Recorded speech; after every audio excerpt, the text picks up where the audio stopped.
It's mid-March in Phoenix, and I'm going to perform spring cleaning on my two air conditioner compressors to get ready for summer.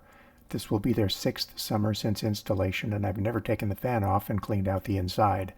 I also want to have some spare capacitors on hand so I'm ready when the existing ones reach their end of life. But in this instance, I want to see if an ordinary homeowner like myself who has no prior HVAC experience or training can safely perform a capacitor replacement procedure after studying at what I call the University of YouTube.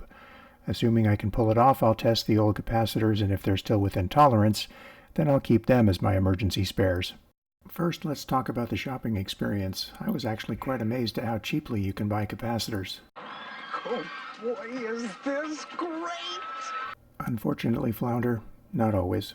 I initially ordered 2 capacitors based on low price. The one for the larger compressor came in a box, looked legit and everything, but the fan side tested at 0 microfarads, so apparently it was dead on arrival. Then the smaller capacitor came basically in an unmarked bubble envelope, didn't say where it was manufactured, and even though it tested okay, after the legit looking one tested dead, I just didn't trust either of them, and I sent them back. Thank you, Amazon Prime. So I paid a little more for the next set I ordered, not a ton, but they seemed well reviewed and got decent fake spot ratings.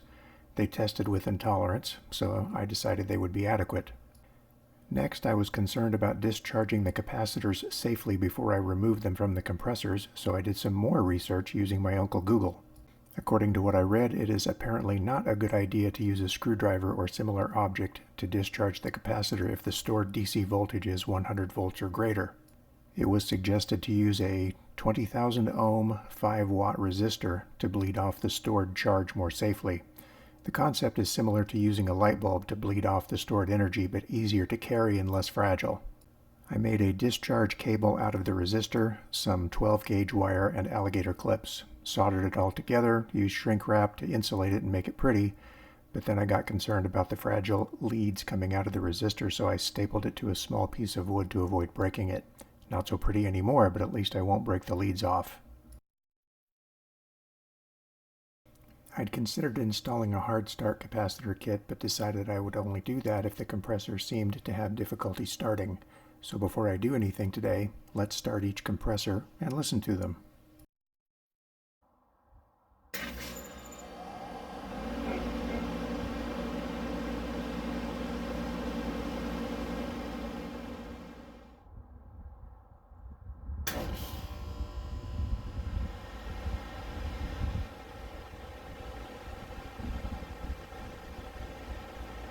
I've turned off the thermostat.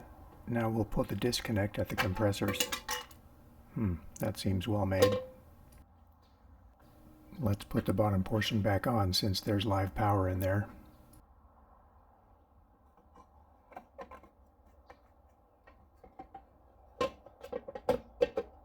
Let's try this again on the second one. I suppose the trick to this will be to put my thumb against the bottom portion of the cover while I pull the disconnect.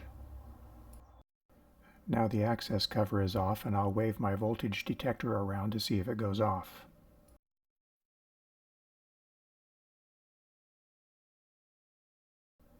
Now I'll test for DC voltage at the capacitor.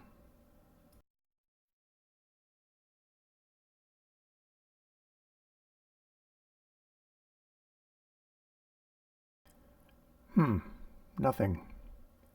I'm almost strangely disappointed. Guess I got lucky? The TA says I get lucky sometimes. Oh, if you're new to the channel, the TA is my task assigner. She's the one who says things like, when are you going to get around to doing the spring cleaning on the air conditioning units? Should I just call the AC guys? No, I'm going to do it. I'm just waiting on the right weather. I'll fire when I am goddamn good and ready. You got that? Since I purchased a very similar type of replacement capacitor, the swap out is pretty straightforward. I'm going to remove the leads, one at a time, from the old one and put them on the new one so I don't lose my place. So, common to common, Herm to Herm for the compressor, and fan to fan.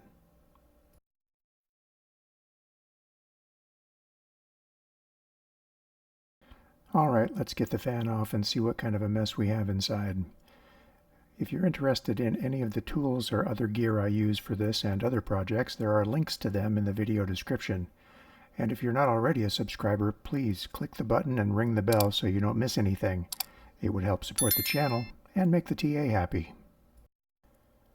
Looks like some miscellaneous fuzz around the top and pretty empty inside, kind of like me.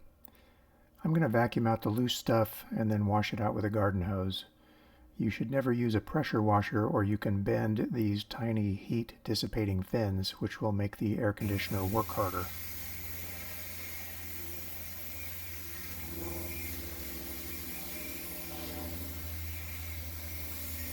Now let's get everything put back together and listen to how it starts.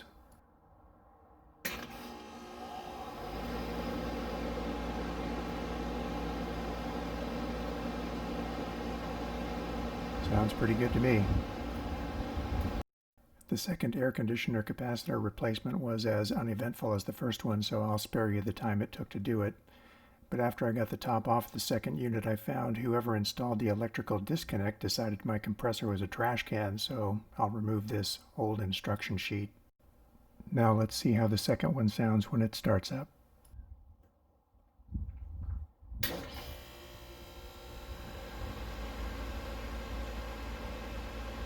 Sounds pretty good too.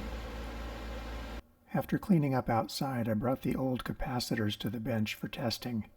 Since the readings were within the specified plus or minus 5% on both the Herm and fan sides, I put them in a box on a shelf so I can quickly change them out when the new ones eventually die off.